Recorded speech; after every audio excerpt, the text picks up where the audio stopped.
दोस्तों, आज मैं आपको जो कहानी सुनाने जा रही हूँ, ये कहानी है सौतेली माँ और जादुई नेकलेस के जादू की। तो चलिए दोस्तों, देखते हैं आज की ये कहानी। महक की माँ के गुजर जाने के बाद उसके पिता आलोक ने अपने ऑफिस में काम करने वाली सुमित्रा नाम की एक विधवा औरत से दूसरी शादी कर ली थी। सुमित्रा का भी पहले पति से एक विक्रांत नाम का बेटा भी था।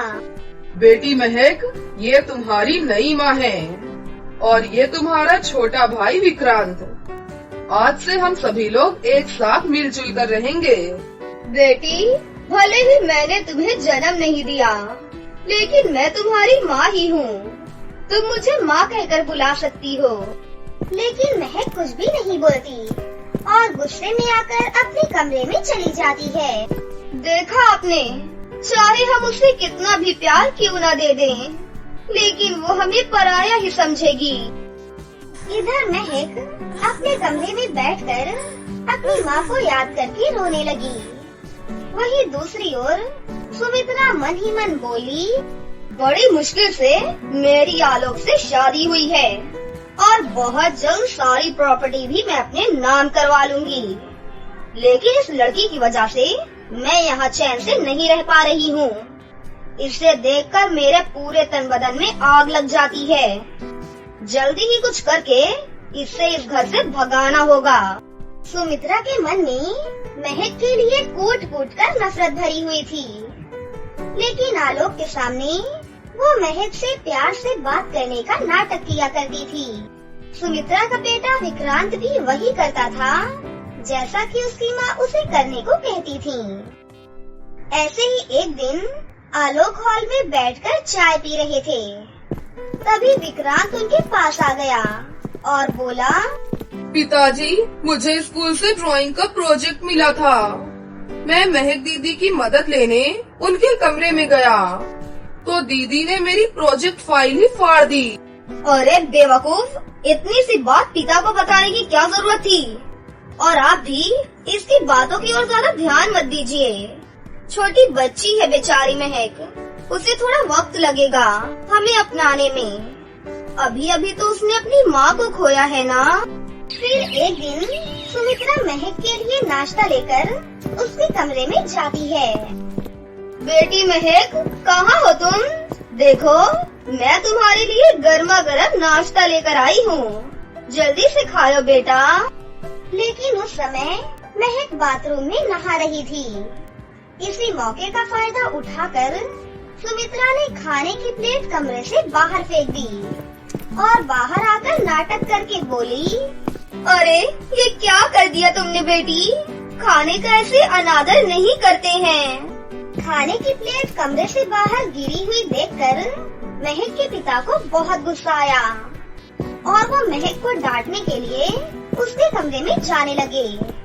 तभी सुमित्रा उन्हें रोकते हुए बोली, अरे अरे रुक जाइए, आप उससे कुछ मत कहिए। छोटी बच्ची है ना, थोड़ा नाराज है। धीरे धीरे सब कुछ ठीक हो जाएगा। नहीं सुमित्रा, इसका बर्ताव बिल्कुल भी ठीक नहीं है। तुम उसका उसकी सगी माँ से भी ज्यादा ध्यान रखती हो। पता नहीं उसे और क्या चाहिए। आप चाहे जितना भी कह लें, पर मैं तो हूँ उसकी सौतेली माँ ना। मेरा भी मन करता है कि वो मुझे माँ कहकर बुलाए, लेकिन अरे तुम रो मत, मैं महक को हॉस्टल भेज दूंगा, तब उसकी अकल ठिकाने आएगी। जब ये बात महक को पता चलती है कि उसके पिता उसे हॉस्टल भेजने वाले हैं, ये सुनकर महक बहुत दुखी हुई और बैठकर रोने लगी। माँ, तुम मुझे छोड़कर क्यों चली गई?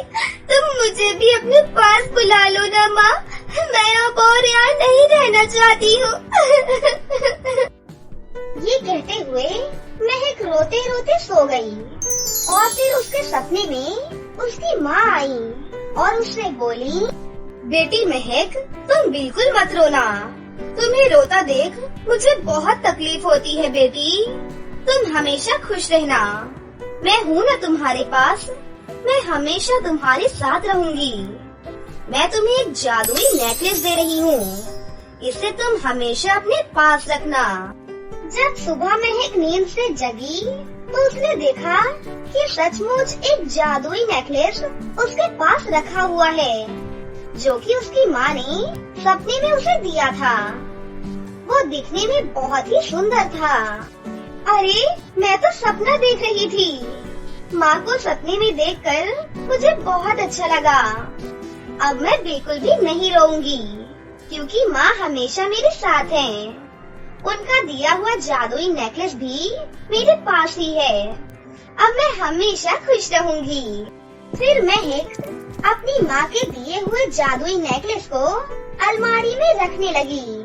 लेकिन तभी महक को अलमारी में नेकलेस को रखते हुए सुमित्रा ने देख लिया। अरे वाह, कितना सुंदर नेकलेस है। इस सुंदर से नेकलेस को तो मेरे पास होना चाहिए। फिर जब महक किसी काम से बाहर गई तो सुमित्रा चुपके से उसके कमरे में घुस गई और जल्दी से जादुई नेकलेस निकालकर पहन लिया। तभी अचानक जादुई नेकलेस एक रस्सी में बदल गया और उसे कस के जकड़ लिया। अरे, ये क्या हो रहा है? कोई बचाओ मुझे। तभी वहाँ पर महक की माँ का साया प्रकट हुआ और ये देखकर सुमित्रा की हालत खराब हो गई। भूत! अरे अरे, कोई बचाओ मुझे। मेरी बेटी को तुम परेशान करती रहोगी और तुम्हें क्या लगता है मैं चुपचाप देखती रहूंगी? मेरे पति के पास फौरन जाओ और अपनी सारी सच्चाई बताओ। जो भी तूने मेरी बेटी के साथ किया है वो भी। अगर नहीं बताया तो तुम्हारे साथ बहुत बुरा होगा, जो तुम कभी भी सोच भी नहीं सकती। नहीं नहीं, मुझे माफ करना।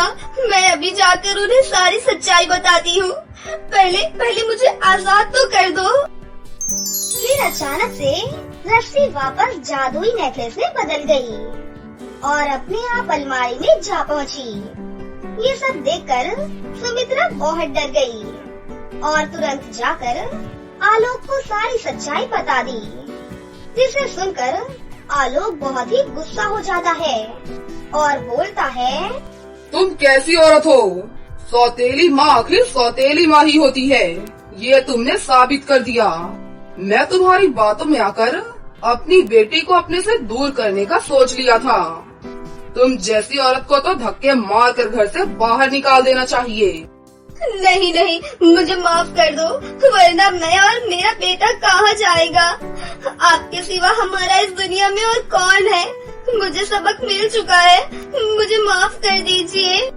ये कहते हुए सुमित्रा ने आलोक के पैर पकड़ लिए और माफी मांगने लगी। तभी वहाँ महक आ पहुँची और बोली, पिताजी, इन्हें माफ कर दीजिए। ये कहीं नहीं जाएंगी, ये यहीं पर हमारे साथ रहेंगी। जो हुआ उसे भूल जाइए पिताजी। महक की बात सुनकर सुमित्रा को अपने किए पर पछतावा हुआ। फिर महक से भी सुमित्रा ने माफी मांगी। उस दिन के बाद से सुमित्रा के व्यवहार में बहुत ही बड़ा बदलाव आया और वो महक को भी अपनी बेटी की तरह प्यार करने लगी और इस तरह सभी लोग हंसी खुशी से रहने लगे। बहुत समय पहले की बात है। परीलोक में रानी परी अपनी बेटी किरण के साथ रहती थी। वैसे तो किरण एक बहुत ही अच्छे दिल की लड़की थी और हमेशा दूसरों की मदद करती थी, लेकिन उसमें एक कमी थी, क्योंकि वो बहुत ही सांवली थी, जिसकी वजह से बाकी सभी परियां उसका बहुत मजाक उड़ाती थी। रानी परी ने उसे ठीक करने की बहुत कोशिश की, लेकिन उस पर कोई भी जादू काम नहीं करता था।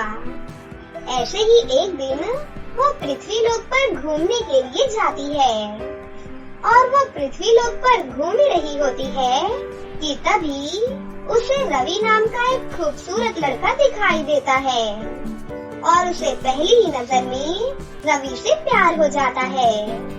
फिर वो रवि के पास जाती है और उससे बोलती है, हाय, मेरा नाम किरण है और मुझे पहली ही नजर में आपसे प्यार हो गया है।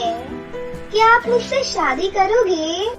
हेलो, मेरा नाम रवि है लेकिन मैं आपको जानता तक नहीं हूँ। और आप रहती कहाँ हैं? मैं यही पड़ोस के गांव में अपनी माँ के साथ रहती हूँ। मेरी शादी की उम्र हो गई है, लेकिन मेरे काले रंग की वजह से कोई भी लड़का मुझसे शादी ही नहीं करता। प्लीज आप मुझसे शादी कर लीजिए। अच्छा ठीक है, वैसे तो आप बहुत खूबसूरत हैं और आपके इस काले रंग से मुझे कोई दिक्कत नहीं है। मैं आपसे शादी करने के लिए तैयार हूँ। और फिर रवि ने किरण परी से खुशी खुशी शादी कर ली। उसके बाद किरण परी अपनी माँ को वो सारी बात आकर बता देती है।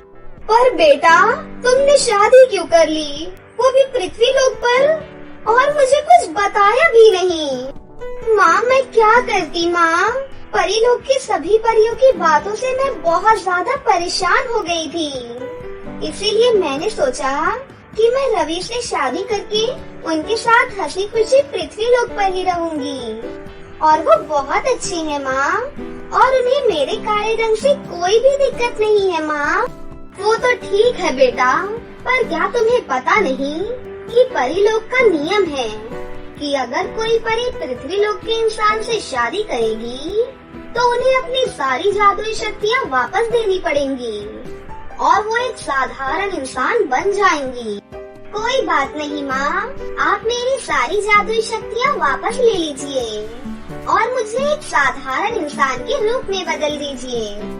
उसके बाद रानी परी किरण परी की सारी जादुई शक्तियाँ वापस ले लेती हैं और उसे एक साधारण इंसान बना देती हैं। फिर किरण परी अपनी माँ से विदा लेकर वहाँ से चली जाती है। लेकिन यहाँ भी किरण परी के काले रंग की वजह से उसकी सास उसे बिल्कुल भी पसंद नहीं करती थी और अपनी बड़ी बहू को बहुत मानती थी, क्योंकि उसका रंग साफ था और वो गोरी थी। अरे ओ कलमुही किरण, कहाँ मर गई और कितना देर लगाएगी एक कप चाय लाने में? ये लीजिए माँ जी चाय। तेरे हाथ से तो ये चाय पीने में भी डर लगता है, कहीं तेरा ये काला रंग मेरे ऊपर न चढ़ जाए। जब कभी भी किरण का अपनी सास से आमना सामना होता तो हर बार उससे अपने काले रंग पर ताना सुनना पड़ता, जिस वजह से बेचारी किरण बहुत दुखी रहती थी। पर किरण ने कभी भी पलटकर अपनी सास को जवाब नहीं दिया। एक दिन उसकी सास किरण से बोलती है, सुन छोटी बहू, गांव से मेरी सहेलियां आएंगी, उनके लिए अच्छे अच्छे खाने बनाना, समझ गई ना? ठीक है माँ जी। बड़ी बहू, तुम बहुत अच्छे से तैयार हो जाना, तुम्हें देखकर वो सब बहुत खुश होंगी। ठीक है मम्मी जी, मैं तैयार हो जाऊंगी। फिर कुछ ही देर में उनकी सास की सहेलियां घर पहुंचती हैं। उनकी सहेलियां बढ़िया बढ़िया खाना देखकर बोलती हैं, अरे वाह रेखा, तेरी छोटी बहू तो बहुत ही बढ़िया खाना बनाती है। अरे छोड़ो, खाना बनाने में ऐसा क्या है, कोई भी बना लेगा। मैं अपनी बड़ी बहू से मिलाती हूँ तुम्हें, कितनी गोरी और सुंदर है वो। हाँ, अरे बड़ी बहू, जरा बाहर तो आना। फिर बड़ी बहू बाहर आती है। नमस्ते। अरे वाह, बड़ी बहू तो बहुत ही गोरी है, कुछ काम काज भी जानती है या नहीं? ऐसा लग रहा है कि रेखा छोटी बहू को घर का काम कराने और बड़ी बहू को रानी बनाने के लिए लाई है। ये सब सुनकर किरण परी को बहुत दुख होता है, लेकिन किरण इस बारे में रवि को कुछ बोल भी नहीं सकती थी, क्योंकि रवि अपनी माँ के खिलाफ एक शब्द भी नहीं सुनना चाहता था। पर उसकी माँ के ताने दिन ब दिन बढ़ते ही जा रहे थे, जो उसकी बर्दाश्त से बाहर हो रहा था। एक दिन किरण रसोई में काम कर रही थी कि तभी वहाँ पर बड़ी बहू भी आ गई। बड़ी बहू किरण को नीचा दिखाने का कोई भी मौका नहीं छोड़ती थी। सुनो, मेरे लिए फटाफट बिरयानी बना दो, मुझे बहुत भूख लगी है। ठीक है, मैं थोड़ी देर में बना दूंगी। ये सुनकर बड़ी बहू जानबूझकर रोने का नाटक करते हुए किचन से बाहर निकल गई और झूठ मूठकर अपनी सास से किरण की शिकायत कर देती है। माँ जी, मुझे भूख लग रही थी। मैंने किरण से कहा कि मेरे लिए बिरयानी बना दो, तो उसने साफ मना कर दिया और मुझसे कहा कि आप पूरे दिन बस बैठकर मेकअप ही करते रहती हो। अगर बिरयानी खानी है तो खुद ही बना लो। इतना बोलकर बड़ी बहू जानबूझकर जोर जोर से रोने लगती है। ये सुनकर उसकी सास को बहुत गुस्सा आता है और वो गुस्से से किरण को बोलती है, अरे ओ कलमुही, तेरी हिम्मत कैसे हुई मेरी बड़ी बहू को रुलाने की? तुझे तो मैं अभी मजा चखाती हूँ। उसकी सास किरण के बाल पकड़कर धक्के मारकर उसे घर से बाहर निकाल देती है और किरण रोते हुए वहाँ से चली जाती है और पास वाले जंगल में बैठकर रोने लगती है कि तभी उसके रोने की आवाज सुनकर उसकी माँ रानी परी उसके सामने आ जाती हैं और उससे पूछती हैं, क्या हुआ बेटा, तुम क्यों रो रही हो और तुमने अपनी ये कैसी हालत बना ली है? किरण परी अपनी माँ को वो सारी बातें बताती है। इसी वजह से तुमने परी लोग को छोड़ दिया, लेकिन यहाँ भी लोग तुम्हें चैन से नहीं जीने दे रहे हैं। लेकिन अब तुम चिंता मत करो मेरी बच्ची, मैंने बहुत सारी कोशिशों के बाद इसका हल ढूंढ निकाला है। उसके बाद रानी परी वहाँ पर एक जादुई लिपस्टिक प्रकट करती है। बेटा, ये एक जादुई लिपस्टिक है, इसे लगाते ही तुम बहुत ही गोरी और खूबसूरत हो जाओगी। फिर कोई भी तुम्हारा मजाक कभी नहीं उड़ाएगा और तुम्हारी जादुई शक्तियाँ भी तुम्हारे पास वापस आ जाएंगी और तुम फिर से एक परी बन जाओगी। फिर किरण परी जैसे ही उस जादुई लिपस्टिक को लगाती है कि तभी वो बहुत ही सुंदर हो जाती है और उसकी सारी जादुई शक्तियाँ भी वापस आ जाती हैं। आपका बहुत बहुत शुक्रिया माँ, आपने मेरी सारी मुसीबत ही दूर कर दी। चलो बेटा, अब तुम वापस अपने परीलोक चलो, ये दुनिया तुम्हें जीने नहीं देगी बेटा। चलो वापस चलो। नहीं माँ, मैं अपने पति के साथ ही रहना चाहती हूँ और अब तो आपने मुझे इतना सुंदर बना दिया है। अब आप देखना माँ, सब लोग मुझसे कितना प्यार करेंगे। अच्छा ठीक है बेटा, जैसी तेरी मर्जी। अब मैं चलती हूँ, लेकिन अपना अच्छे से ख्याल रखना बेटा। हाँ माँ, आप मेरी चिंता मत करें, बस आप अपना अच्छे से ख्याल रखना। उसके बाद रानी परी वहाँ से चली जाती है। वहीं उसके घर में अचानक उसकी सास की तबीयत बहुत खराब हो जाती है। उनकी देखभाल के लिए कोई नहीं होता। बड़ी बहू तो हमेशा अपने मेकअप में ही लगी रहती है। रेखा को अपनी छोटी बहू की बहुत याद आती है। अब वो बहुत पछताती है। तभी किरण खुशी खुशी अपने घर वापस आती है। जैसे ही उसकी सास उसे देखती है, वो चौंक जाती है और कहती है, अरे इतनी सुंदर लड़की, तुम कौन हो बेटा? माँ जी, मैं किरण हूँ, पहचाना नहीं आपने मुझे? क्या किरण, तुम्हारा काला रंग कहाँ गया और तुम इतनी सुंदर कैसे हो गई? किरण अपनी सास को सारी बातें बताती है। सास को भी अपनी गलती का एहसास होता है और वो किरण को बहुत प्यार करती है। जब किरण को पता लगता है कि माँ जी की तबीयत खराब है, तो वो अपनी सास की सेवा में लग जाती है और दिन रात उसकी सेवा करती है। ये सब देखकर उसकी सास को खुद पर बहुत शर्म आती है और उसकी सास किरण से माफी मांगती है। मुझे माफ कर दो बहू, मैं तुम्हें समझ नहीं पाई। मैंने तुम्हें इतना ताना मारा और तुम्हें इतना परेशान किया, इसके बावजूद भी तुम मेरी इतनी देखभाल कर रही हो। अरे नहीं माँ जी, मुझे आपकी बातों का कोई बुरा नहीं लगा। आप मुझसे माफी मत मांगिए। ये सुनकर उसकी सास की आंखों में आंसू आ जाते हैं और वो अपनी छोटी बहू को गले से लगा लेती हैं। इसके बाद वो अपनी छोटी बहू और बेटे के साथ हंसी खुशी रहने लगती हैं।